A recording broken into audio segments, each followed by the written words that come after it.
ജനങ്ങൾ എൻ്റെ കൂടെ ഉണ്ടായിരുന്നു എന്നുള്ള ഒരു തെളിവാണ് ഇപ്പോൾ നമ്മുടെ ഈ വോട്ട് വർധന. ജനങ്ങളെല്ലാം BJP വരണം എന്നുള്ള ആഗ്രഹം ഉണ്ടായിരുന്നു. പക്ഷേ ഇവിടേക്ക് ചെറിയൊരു പാളിച്ച വീണിട്ടുണ്ട്. പാർട്ടി ഉദ്ദേശിച്ചേക്കാട്ടിയും ഒരു വോട്ട് വിഹിതം നമുക്ക് തീരദേശ മേഖലയിൽ നിന്ന് കിട്ടിയിട്ടുണ്ട്. അത് പാർട്ടിയുടെ ഒരു വലിയ വിജയം തന്നെയാണ്. എൻ്റെ കുട്ടിക്കാലം മുതലേ ഞാൻ RSSൻ്റെ ശാഖയിലും ITC first year, OTC second year ഇങ്ങനെ ഉള്ള ക്യാമ്പുകളിൽ പോയിട്ടുണ്ട്. പിന്നെ പാർട്ടിയുടെ ഏരിയ പ്രസിഡൻ്റായിരുന്നു. അതിനു ശേഷം മുക്കോല വാർഡിലെ BJPയുടെ പഞ്ചായത്ത് മെമ്പറായിരുന്നു. ഒരു തെരഞ്ഞെടുപ്പിൽ ഞാൻ വിജയിച്ചതാണ്. ഇങ്ങനെയൊക്കെ ഉള്ള കാര്യങ്ങൾ. പാർട്ടി പൂർണ്ണ പിന്തുണ ഇവിടെ ഈ വിഭാഗത്തേക്ക് നമ്മൾ ഈ 66 വാർഡിലേക്ക് തന്നിട്ടുണ്ടായിരുന്നു. പാർട്ടിയിലെ എല്ലാ നേതാക്കന്മാരും സജീവമായിട്ടുണ്ടായിരുന്നു. കാറിൽ സംഭവിച്ചത് ഇലക്ഷൻ വർക്ക് നടത്തിക്കൊണ്ടിരിക്കുകയായിരുന്നു.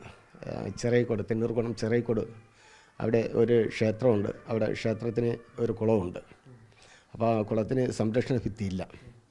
അപ്പോൾ ഞങ്ങൾ ആ ഇലക്ഷൻ വർക്ക് നടത്തിക്കൊണ്ടിരുന്നപ്പോഴേക്കും ഒരു 3-4 കുഞ്ഞു കുട്ടികൾ സൈക്കിളിൽ കളിച്ചുകൊണ്ടിരിക്കുകയായിരുന്നു.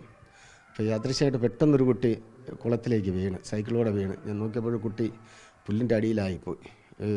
കുട്ടിയെ കാണാൻ പറ്റുന്നില്ല, പുറത്ത് സൈക്കിളും കിടക്കുന്നുണ്ട്. അപ്പോൾ പിന്നെ ഞാൻ ഒന്നും ചിന്തിച്ചില്ല. നല്ല ഹൈറ്റുണ്ട്, റോഡിൻ്റെ സൈഡിലാണ് ഈ കുളമുള്ളത്. നല്ല താഴ്ചയുണ്ടായിരുന്നു. അപ്പോൾ ഞാനൊന്നും നോക്കില്ല. അപ്പോൾ കുട്ടിയുടെ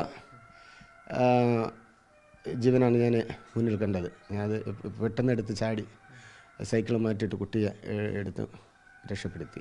പിന്നെ അതിനുശേഷമാണ് എൻ്റെ കാല് എനിക്കിങ്ങനെ സംഭവിച്ചതായിട്ട് എനിക്ക് മനസ്സിലാക്കാൻ സാധിച്ചത്. ലിഗമെൻറ്റ്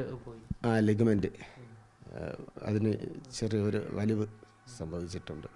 പിന്നെ ഓട്ടയിൽ അഡ്ജസ്റ്റ് ചെയ്ത് ഇരുന്നിട്ട് വടിയും ഊന്നി വീടന്തരം കയറിയുള്ളവർക്കായിരുന്നു. പക്ഷേ അതിനുശേഷം എല്ലാ വീട്ടിലും കയറാൻ സാധിച്ചിട്ടില്ല. അതിനു മുന്നേ ഇലക്ഷനും ഇത് കാലം സംഭവിക്കുന്നതിന് മുന്നേ പൂർണ്ണമായും ഒരു 5 പ്രാവശ്യം വീടുകളിൽ ഞാൻ സന്ദർശനം നടത്തിയിട്ടുണ്ട്.